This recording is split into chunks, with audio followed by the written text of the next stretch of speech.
start. Thanks for joining my session.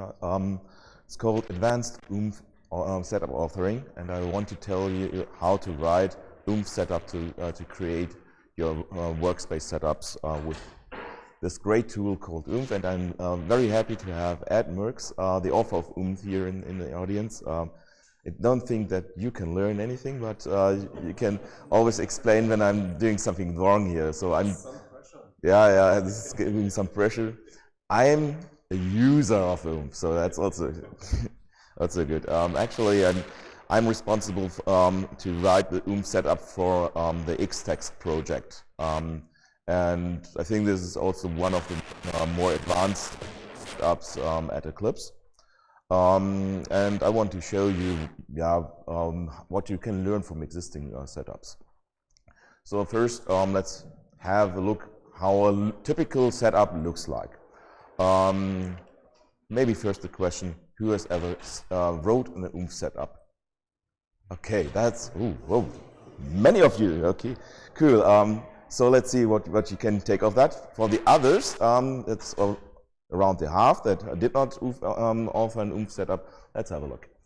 An Oomph setup is basically a module describing how to create and provision an Eclipse IDE, including features, doing preferences, import projects, and so. And this is the example from the JDT project. At first, we have the P2 director. You know what the P2 director does? That's the software which installs features for you in your Eclipse. So you have here the description that you want to install something additionally to your Eclipse. Here, in this case, the PDE API tools. Then you have some preferences that you set up in your workspace. You can influence the Eclipse ini to set a heap size of your Eclipse or whatever JVM parameters. Then you can also create some resources, so files with a certain content which is placed at a certain position. We'll go into this all in detail later. You can specify that you need specific JRE for your Eclipse, set some variables, and then create a modular API target platform that's looking like this. So you see here all the different Eclipse releases, and we will later answer why is this modular. And here we have also sub-projects, so you can organize your projects in main projects, sub-projects, and this could look like this, and it adds some more information like cloning a Git repository, again doing something module target, define working sets in your workspace, looking like this. Go also into detail later.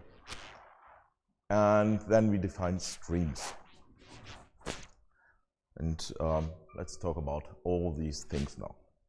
Additionally, you have more things that you can do in your setup, which is not in that setup, like importing projects, execute some launch configurations after you imported the projects or before, whatever. Configure Myelin tasks to connect to Bugzilla, to GitHub issues, so that you have all the issues in your workspace. Configure baselines, configure build tasks so that you can connect to Jenkins, and you can also redirect URLs, and we'll talk about that. So let's see what typical setup works. So you typically select the advanced mode in the Eclipse installer, choose one base IDE. I normally use the IDE for Eclipse committers. Then you select a project. For example, you want to work on eGit, just select eGit. Specify some variables. Usually you just double check that they're all correct for you. Specify a specific target platform for that. Verify that everything is like you want.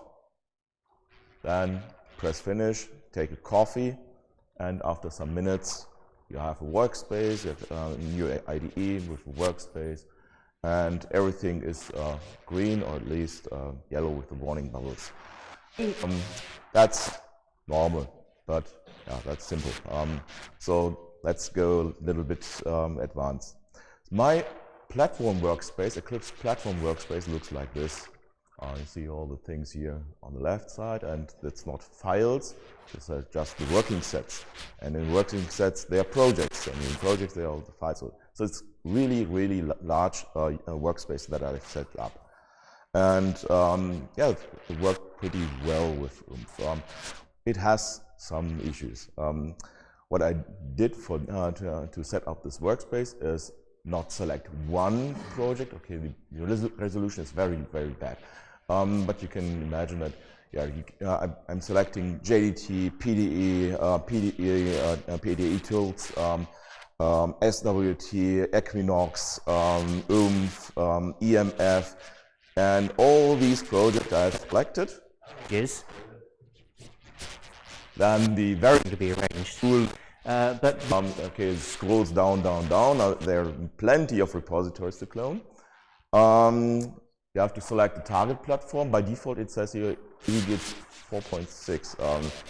That's not good choice for that setup. So I choose yeah, either Oxygen or Photon. And then it takes really, really, really long time. And then, boom. Okay, that's annoying. So it's not that easy to write setups that work in that way, so that you have really many projects that you could install at once and that is in for together. And but many of these setups that we find there are quite good. So we should learn from them. And now let's take a look at some of the projects, and I will show you what they are doing. And my reference projects are Oomph itself. That's always a good choice to have Oomph and CDO. These are the setups created by the Oomph authors. Of course, platform, there are plenty of examples which are really good. The EGIT project does also a good job on writing an advanced setup, and Xtext, that's my thing. So now let's go a little bit into deep. First of all, you organize a setup in the main project and sub-project, if you have a more advanced project.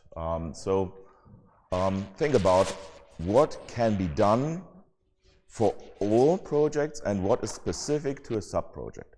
So as many as possible will go here in this area, which is the main project. So specifying the target platform, variables, and preferences, and so on. And only that which is specific to a sub-project you specify in a sub-project, like cloning a specific repository, if you have a repository per sub-project. Like we have also in Xtext, we have I think 9 repositories, and you can select each of them in the installation dialog of Oomph. So if you just want to work on Xtext Core, select Xtext Core, and then the setup is also very fast. But you can also choose anything from Xtext, and it will clone anything. So what is common? That's the main question that you should answer, and put as much as possible up there. In Xtext, we have one setup, and like in JDT also, all these classes for sub-projects, but there's also a different possibility, like the platform team does. That's the install dialog, and you see that you have several sub-projects from which you can select to install. And normally you would guess, okay, this is just a single setup. No, it's not. You can also modularize your setups and say, I'm having a logical project container. You can specify this here. So we have a setup only for SWT. And it participates to the platform container. And so it looks like as if it would be one setup, but it's actually splitted. Next thing is streams. Usually streams are related, I would say, to the branches that you could work on your repository. And most setups that I see have just a single stream. They have always the master stream. I tend to have also maintenance streams. So if you want to work on an already released project, then you usually will create a maintenance stream, and when you want to work on that, you just can select that stream and it will check out that branch for you. So put additional streams here, and what we also see here is that a typical use case that you can do in streams is rewrite variables. So usually you will have variables defined somewhere above, and you override this specific to streams or specific to sub-projects. One thing that you may not have seen are redirects. This is also something which you will see many times in setups. Actually, this is here the JDT setup, so the Oomph setup itself. This Requires A. So I'm requiring of that setup. And the redirect here. This means that I have to have setup editable after we check that out, because we want to edit the setup which is on eclipse.org, but we want to edit the same setup in our workspace, and this is done with this trick. Actually, this is an old style. There's also a redirection task that can do this. Yeah, but the redirection task applies only to setup tasks while it's performing, whereas that's needed before the setup tasks are even. Okay, because that's upfront and not within okay. the setup, because you're reading the file and then you can't influence which file you're reading. Good to know. Yeah, the Eclipse INI is it's created at the very first step in the installation process. Yeah, and that will be the reason here. But there's also another use case for these redirection tasks. Usually, if you start downloading or installing something, then you will see all these public repositories that are queried here. So accessing the internet, but what is if you are sitting behind a firewall and you can't access these things? Then you have to make it happen that all that you address here, what Oomph tries to query, is redirected to some internal location. You could set up a Nexus server and just provide mirrors of that repository. I have customers that have this problem. They can't go outside from their computer, so they need to execute the setup without accessing the internet. And this is where you can use redirects. Next thing that you typically will do is install additional features to your Eclipse. We see here that we're accessing several repositories to install additional features on Eclipse. We see here the famous AnyEdit tools and the target platform editing feature from Michael Barbero.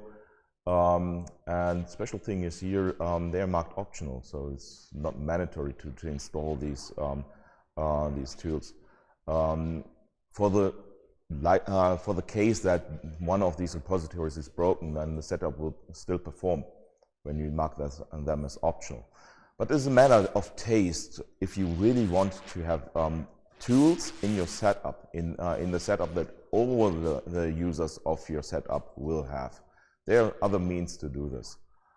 In this case, that project decided to install that feature. That's the example from Xtext. Here we have splitted the installation of the P2 director tasks, not to the main project, but we have additional tools that are installed in a sub-project, and especially this thing here. some users of Xtext don't want to have Myelin installed and all the bugs from Bugzilla, all the old stuff are there. So we decided to make a separate sub-project where we install Myelin features with, and then also do the Myelin query tasks there. So you can decide, do I want to see my issues in the workspace, or don't I want this? Then also the Eclipse installation becomes leaner. Another thing that you will see is the resource creation task. This is happening at the very beginning of your installation process. So you can create files at a certain position. And for example, you often see the dialog settings file for JDT UI, so that you configure your workspace like it should be laid out, and then export that that settings and use it in your setup, so everyone will see the same feeling there. What I also saw is that for Maven, people who use Maven may recognize these nasty error markers on the prompts that some plugin is not recognized to participate in the life cycle. That's it's not really for me a bug. It's a bug that it's bothering me. And you can configure this in a file that you just ignore that. And that setup here, copies just the content of that file to a certain position, and then you won't get these errors. Another interesting thing that I saw from Eclipse Smart Home is that's Xtext rated thing. If you want to generate your Xtext grammar, you will need an additional jar on your file system, which is not available at Eclipse. It's coming from our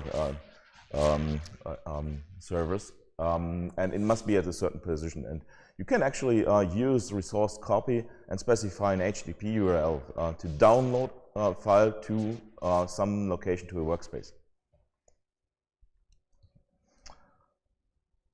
Variables are very important. Of course, you don't need really variables if you specify everything hard-coded, but I like variables to see that I see, okay, this is the actual versions that I'm using. These are the URLs that I'm using, and I can change it there. It's very prominent there. And they are just used here in this case, this is the configuration for the Myelin tasks, and they're just using this variable. And so in variables, you can also override. So you can say, okay, I have my normal setup, but for this certain stream, it's different. And you just change that variable in that configuration. Xtext, this looks like this. We have plenty of repositories that we are querying, and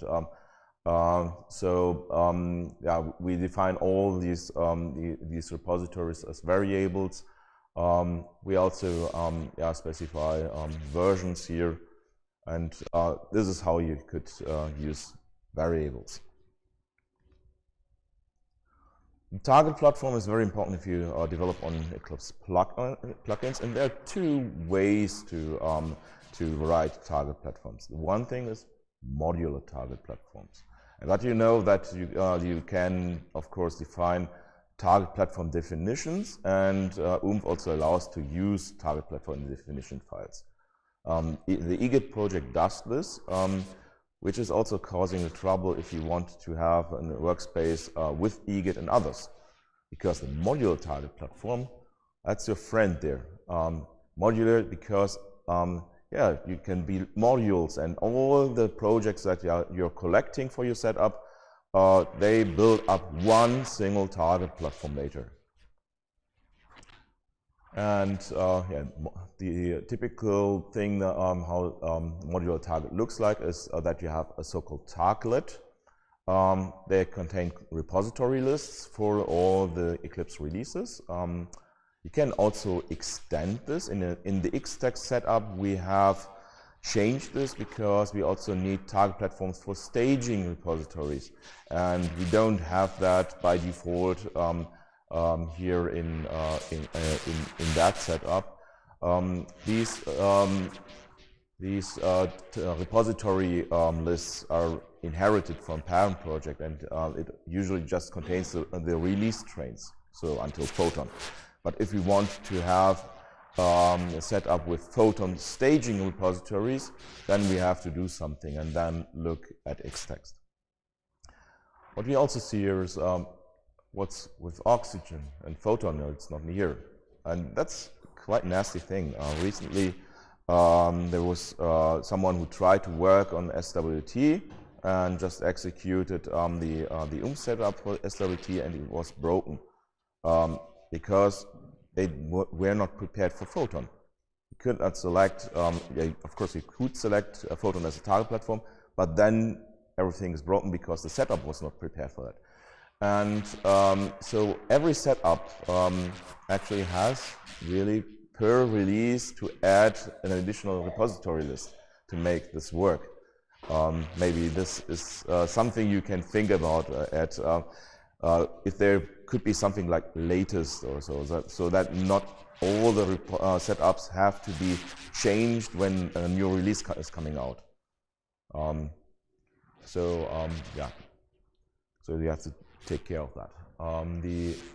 Then for my Oomph platform workspace, you see the module target consists of very, very many tartlets, all contributing to this target platform.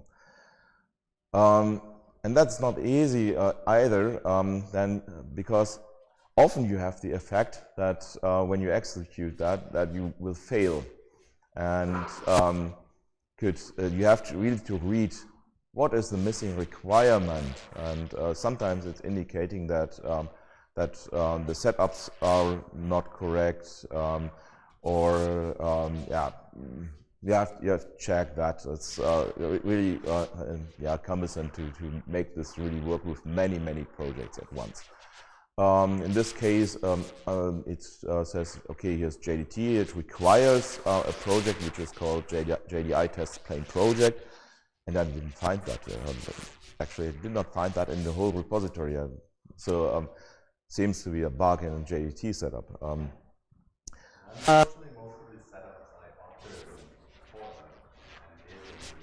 Yeah, and they don't care anymore. Yeah. Hopefully this helps here, and also sharing the slides helps to make this better. Tricks with something like this, you could always create a little target that says it's okay if everything doesn't resolve, and then you let the whole setup and these failures to resolve, because it'll do as much as it can, and then later on you see where the X is, what actually didn't work in the workspace. Then it's often easier to track down. Maybe you should show me this trick. What you see also here in the modular targets is this thing here. It looks strange. That's the definition. So you see here, I have a requirement which says I require anything, and I'm using a source locator to do this.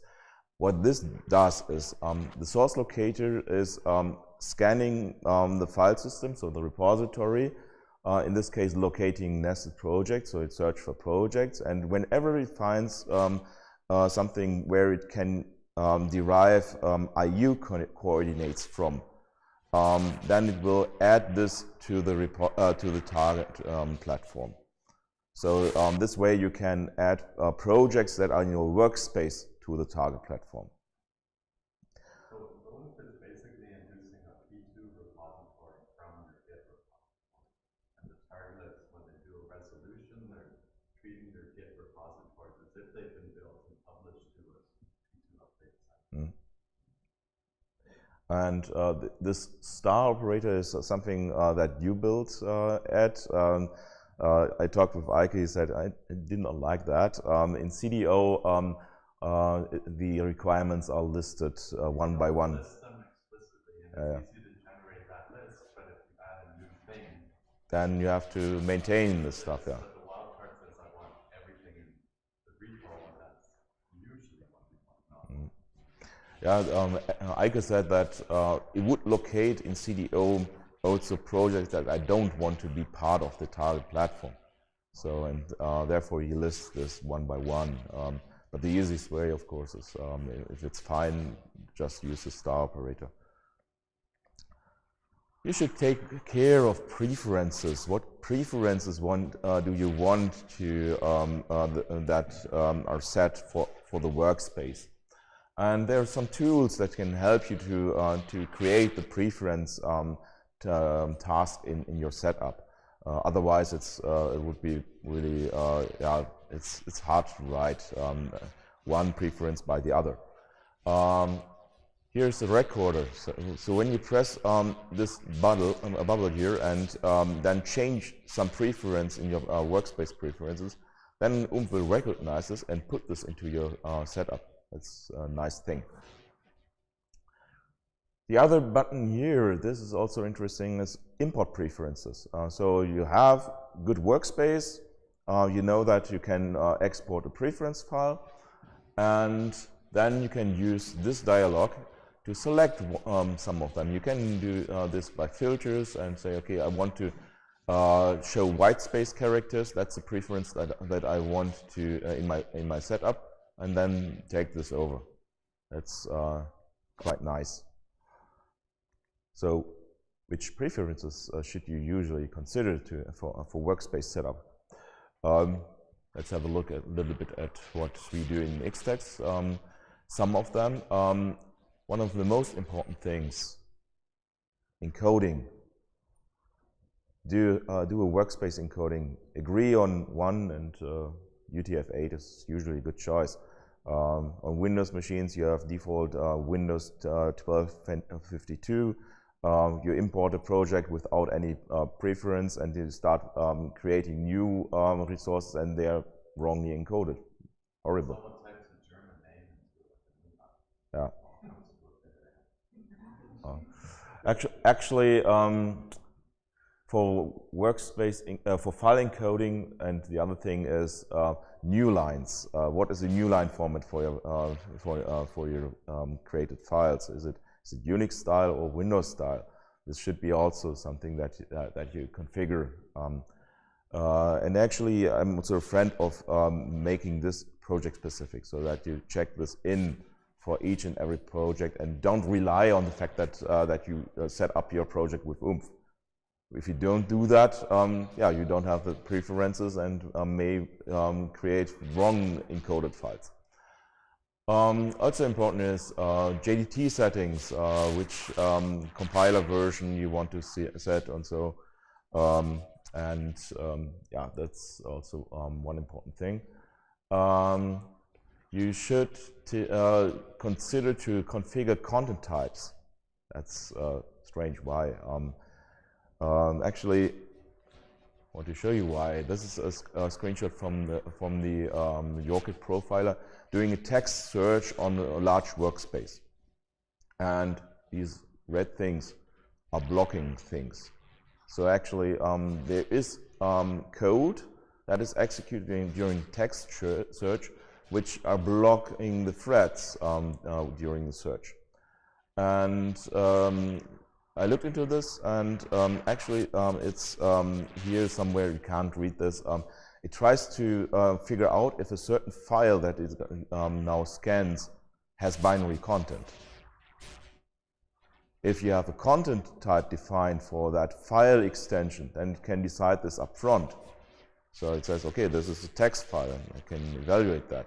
Otherwise, it goes into the file, starts reading the file, and tries to decode the characters that he finds, and then and this causes something really internal in Java I/O, where there's a blocking cache. So if you have large amounts of files for which you don't have a content type, then this can be downgrading your search performance. Actually, this came up when I worked on Xtext, and then I found that. And this is one of the new features in Xtext 2.13 now, that we generate content types for our DSL files.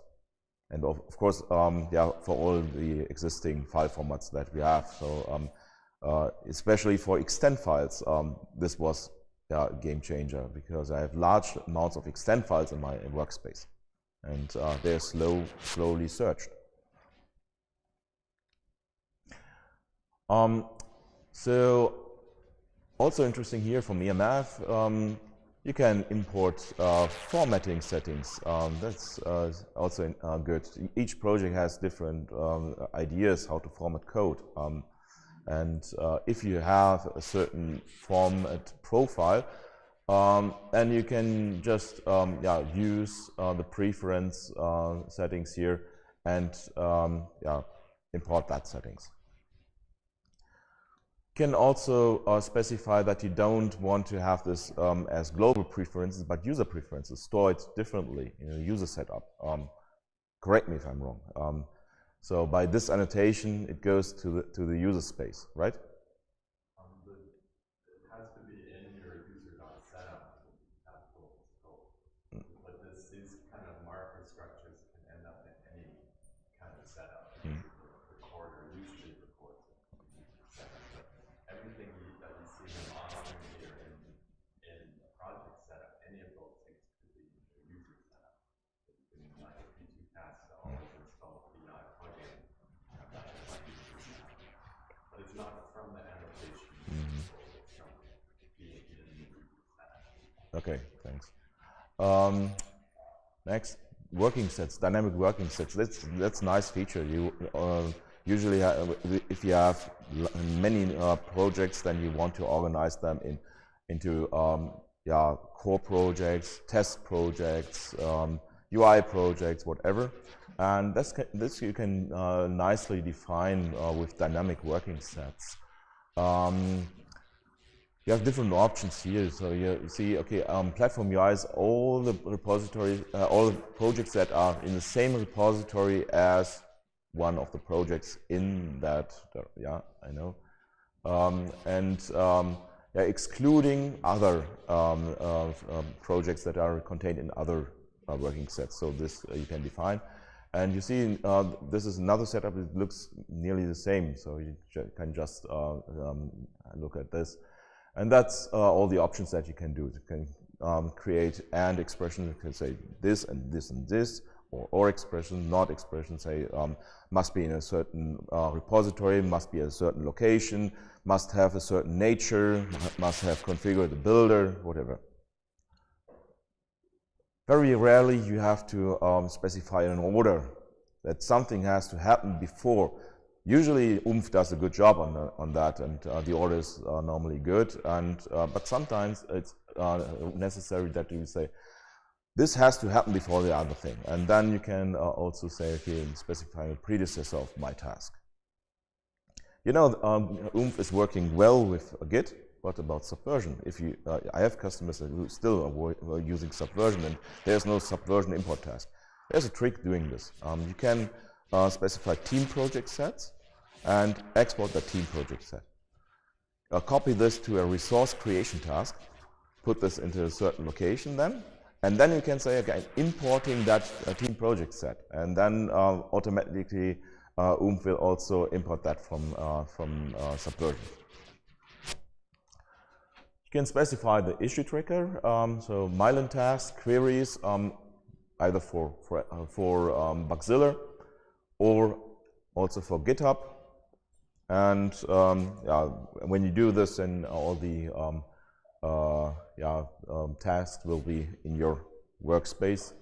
Looks like this. We have organized that here. And the nice thing here is it's really good searchable if you have this all in your workspace. And you can just search, is there a bug which contains that stack? What we are also doing, and slowly running out of time, have to hurry up. We are configuring build tasks so that we can see the build jobs.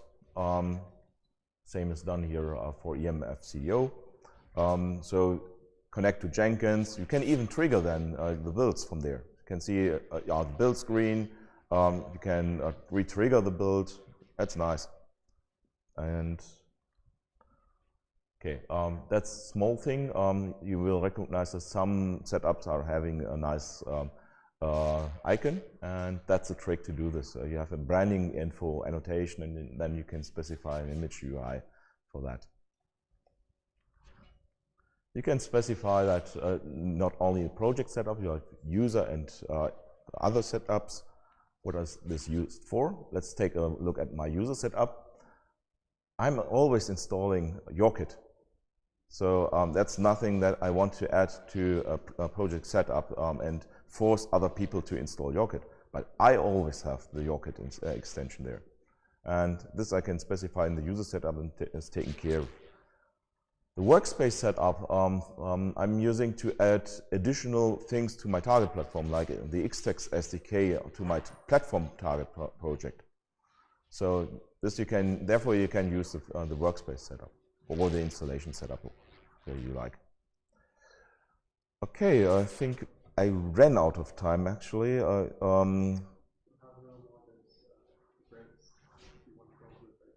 Yeah, so I'm almost through, but I think I would say, okay, I will stop right now and yeah, ask for questions. Let's go over that. So, Michael. You've shown the dialogue and view settings where we basically create or copy a complete XML file. Any chance to only modify one property in these view or dialogue settings? I don't think there's a chance to do this. It's not a preference. Ah, yeah. Regular expression change parts of file and a negative look ahead. I can do that quite powerful. Yeah, we do this nasty tricks. Also, that was the last thing that I did want to show is in Xtext we have the problem that we are using a Gradle. Okay, this maybe not be a problem, but we have the problem that you have a multi-project, multi-repository setup, and you would usually want to debug code from another project, from another repository, and this is not how BuildShip works. It only allows this within one aggregate, which is one repository. And we're virtually creating a project above that, which aggregates all the aggregates. And therefore, we have to create a file and modify that depending on which repositories you actually selected. So it can really do nasty stuff with Oomph. Okay. Thanks for joining. Don't forget to vote. If you vote -1, then please explain why and what I can do better. But thank you for listening. I'm here available for further questions. Thank you.